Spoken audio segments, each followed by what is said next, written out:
Ang Bombo Radio Philippines. Fully digitalized. Numero 1 sa balita, komentaryo, drama at serbisyo publiko. Bombo Radio Philippines. Bombo Radio Philippines. Ang inyong #1 at most trusted radio network in the country. Basta Radio Bombo! Oras sa Bombo Radio Kalibo Philippine Standard Time may 1 minuto na kataliwan sa oras italauna. Balik kita sa doon karang pangalagad Bombo Hanay sa Udto. Siyempre sa Gapon, ini ko rin nga anchorman Bombo John Chester Redisio. Sa doon karang padayon sanbay kamo sa doon karang pagbalik ay maging kaibahan ta makaron sa doon karang pagiliba. Rudaya karang si Ma'am Mer Pinida. Rudaya rong unang nakakita kay Eric Raya karang Eric Rosie bahin kara Murton Baliti Aklan ito sa may gama ba nga portion sa Provincia Sur or Provincia Norte o Sur na kung di kayo magsaya hay imaw mismo nakakita ayan makaron kung maswerte kita kung makaibahan na si Eric para may istorya ta mga kabumbos tanbayon kamo sa doon kaya pagbalik pagkatapos siya mga pinakamang importante nga mga pahanondom. Philippine Standard Time may 8 minutos yun nakataliwan sa oras italauna agabalik kita sa doon kaya pagpangalagad Bombo Hanay sa Udto ay siyempre sa Gapon ini ko rin nga anchorman Bombo John Chester Redisio. Sa doon ka nga pagpadayon, sa doon ka nga pag-ililiba mga kabumbo, dali ang gidaya makaroon sa piyakalinya naton, o daya ka nga, kumbaga, imawro nagbulig ka ra, sa rudaya ka nga tinuga nga aton gid nga kaprobinsya, mga kabumbo, daya ka si, daya ka tinuga mga kabumbo nga si Eric Rosie, nga taga Provincia Sur, sa may Banwa Karat Baliti na sa Gama o na sa Murton runo pagkasayod ko rin aton ka nga mga igbangwod nga kung ikaw taga Batan, New Washington, taga Banga or Balite ay na ng lugar ka ni Eric Rosie pero manami kunta or manami ay ito si Mer Pinida sang ka-vlogger ay medyo nagkita sandara ag napanuhan that's why makon viral o daya karang ginpost ni Mer Pinida sana karang social media. Okay. Nasa kabilang linya si Ma'am Mer Pinida. Ito siya isang vlogger na nakakita kay Eric Rosie o ito kilala madam dito sa tawag na Eric yung kanyang nickname. Ma'am, pwede mo maikwento sa amin kung kailan ito nangyari at yung pagkita nyo, ano yung nangyari, ma'am? Ayun po, ayan, magpapakilala muna po ako. Ako po si Mert Pineda Vlog, nagbablog po dito sa Macabebe, Pampanga. Ay, si Yan, Esmeralda Navarro pala ma'am yung pangalan mo. Po, Esmeralda Navarro po sa totoong buhay. Tapos Okay. yung channel ko po, Mert Pineda Vlog. Ayun po, nandun po ako sa Apalit, Pampanga kasi yung palengke namin, doon kami namamalengke sa Apalit, Pampanga. Hapon na po yun. Noong ano pong date yan, bale 3 days ago na po, no? Bibili po ako ng tinapa. Yan. Na-encounter ko po si Kuya Eric na lang. Si Eric na lang tawag natin sa kanya. Kakwentuhan nung nagtitinda ng tinapa. Okay. Medyo manyak-nyak, nakita ko parang taong grasa, madungis, tapos may sugat pa sa kamay nga dumudugo na. Kaya napansin ko kasi dumudugo yung kamay niya, nasabit daw sa yero. Ngayon, meron siya pinakikiusap dun sa tindera, may cellphone sila. May pinapasearch na pangalan nung kapatid niya. Yan, habang ginagawa yon, ini-interview ko siya. Kuya, taga saan ka ba? Sabi ko. Tapos sabi nung nagtitinda nga, ano siya, palaboy-laboy na lang kasi nga gusto niyang umuwi ng Aklan. Wala siya pamasahe. Bakit ba gawi ka dito? Sabi ko. Ayun nga, kinuwento niya, para daw magkatrabaho. Lumos sila dito sa sa Bulacan. Ginto, Bulacan. Okay. Yung grupo silang dumating dito Oh, sino po yung sa kasama Bulacan. niya? Kaya lang, parang Hello, Ma'am Namparo? Hello, ma'am? hindi niya po kwento kung Kung sino yung mga Hello kasama po. niya? Hindi na niya po nakwento kung sino yung mga kasama niya, ma'am. hindi po niya sinabi kung sino-sino yung mga kasama. I see. So, Hindi po. after that, ma'am, nagkita pa kayo uli? At this Yan, moment? sabi nga niya, parang na yung bali, hindi na po, pero inabilinan namin, may sinabi ako sa kanya, babalikan ko siya kinabukasan. Dapat kung saan siya naglalagay, doon lang siya, huwag siyang alis. Okay. Tapos nung binalikan kong umaga, 6:30 na ng umaga, bumalik ako doon sa pinagtutulugan niya doon sa nagtitinda ng motor, yung Rusi. Pagkagabi daw doon siya natutulog, bumibili ng katuldo sa tindahan at humingi ng pagkain. Ngayon nung dumating ako doon, nakabukas na yung tindahan ng motor, wala na siya, wala na. Pero may nagsabi sa akin, maaga daw siyang gumala kasi nga pagkagising niya, humahanap siya ng pagkain. Kasi yung Rusi, hindi nila alam na doon siya natutulog. Malinis na pag bubuksan na yung yung tindahan, walang bakas na may natulog doon sa harap nila. I see. Oo.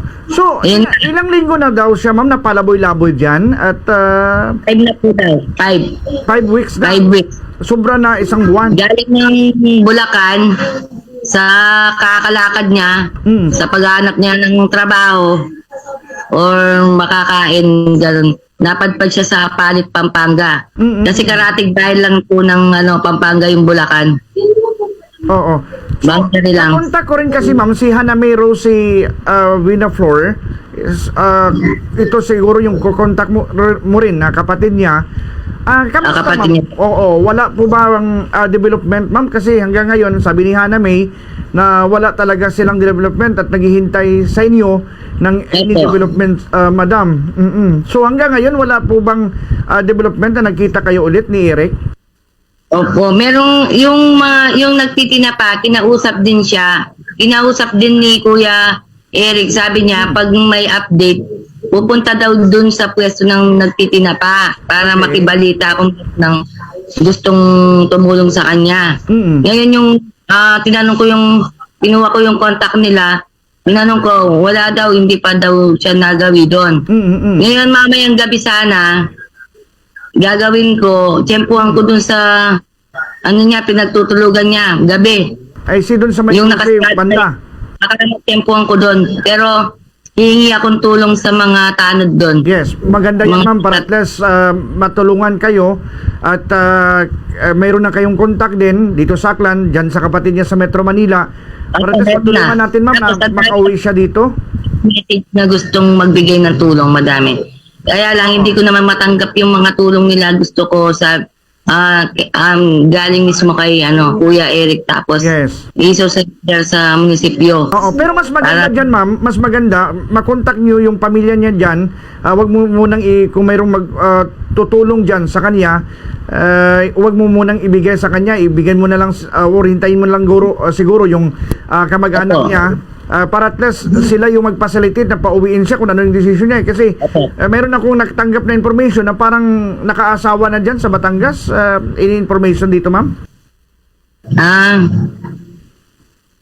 Iyon. Kaya nananawagan din ako sa mga kabalan ko na kung pinag-share ko sa mga group ng Palit, Pampanga, munisipyo, yung picture niya para kung sakaling may makahanap.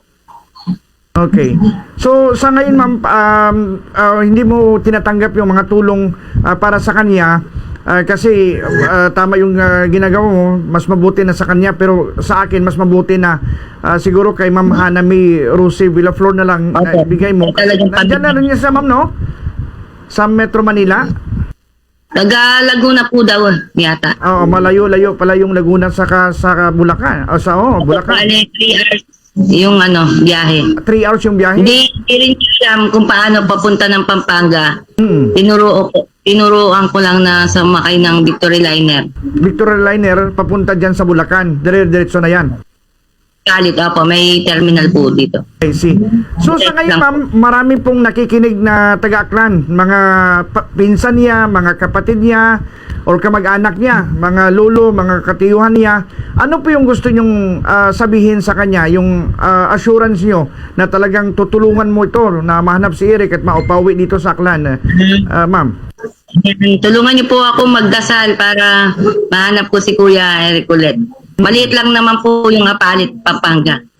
Marami na pong concerned citizen na tinutulungan ako na mahanap siya. Pag nahanap siya, ako yung agad nilang kukontakin.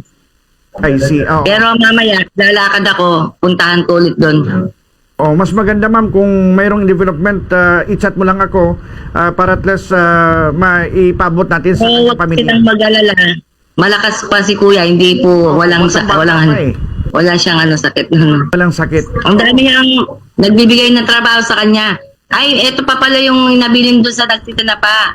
Yes, sir. Pag yung bago na yung damit ko, pwede na ako magtrabaho, sabi. Kaya siguro nawawala.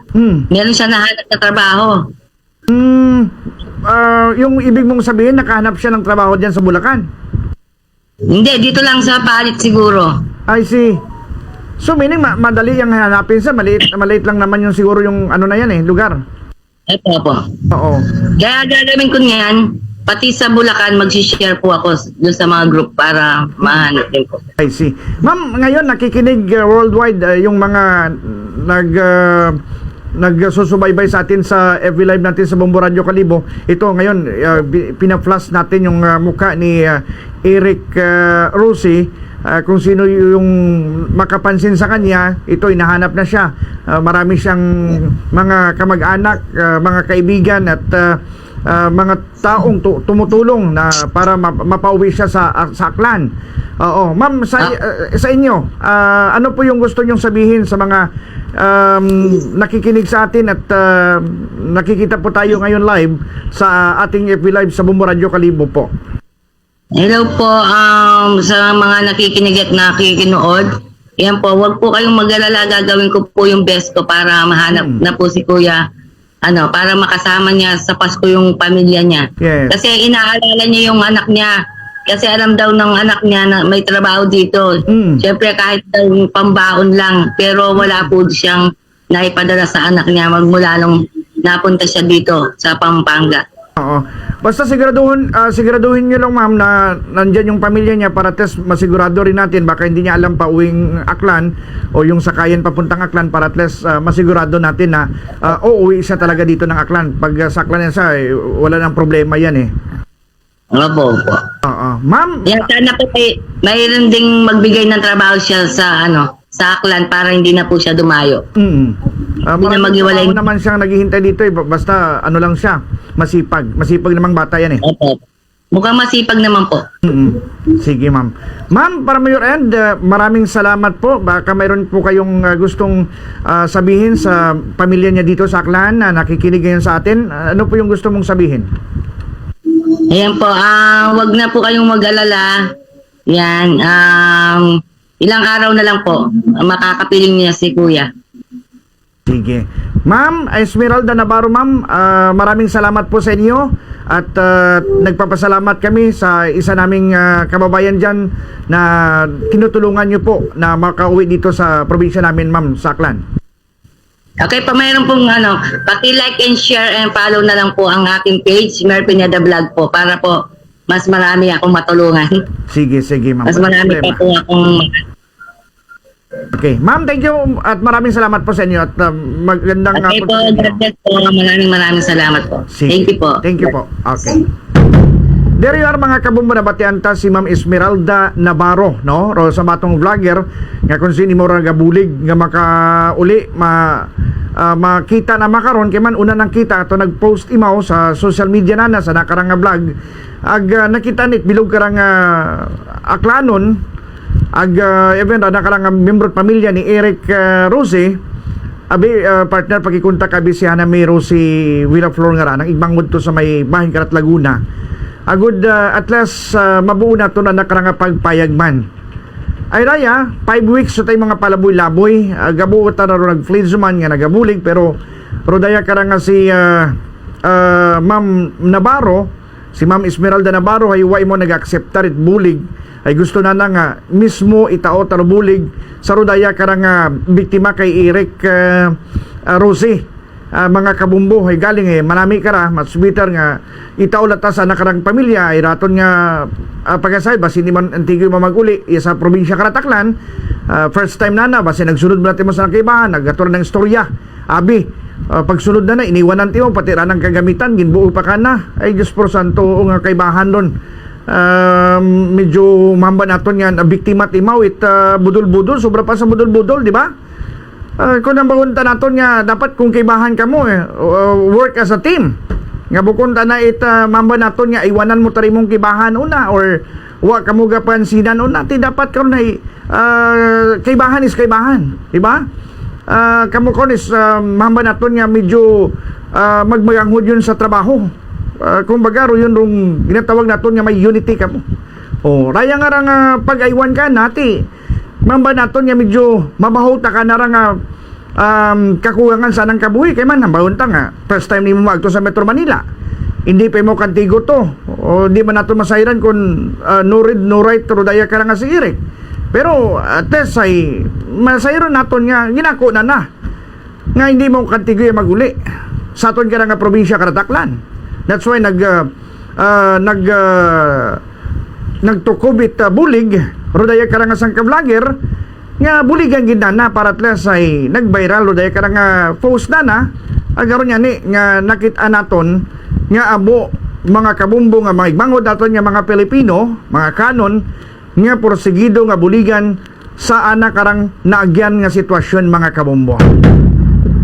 Well, manami kara kung makontak naton nga pamati makaron si Hana May Rose Villaflor para at least ay bilang igmanghod na no, sa dato nga monitor imora sa aton nga FB Live ay manami kita karon nini nga magpa-interview ikaw para at least ay mabuo na turong simpatiya pa at the same time ikaw ni winasaligan na karang makaagtog to sa Bulacan agud ikaw una ro may knowledge about Manila, Metro Manila. Mahatod nimo rodaya karang igmangod nimo to sa may bahin Puerto o na sa may pasakit ruro pagtukatiklan niya agud masigurado naton nga mauli gid, di ba?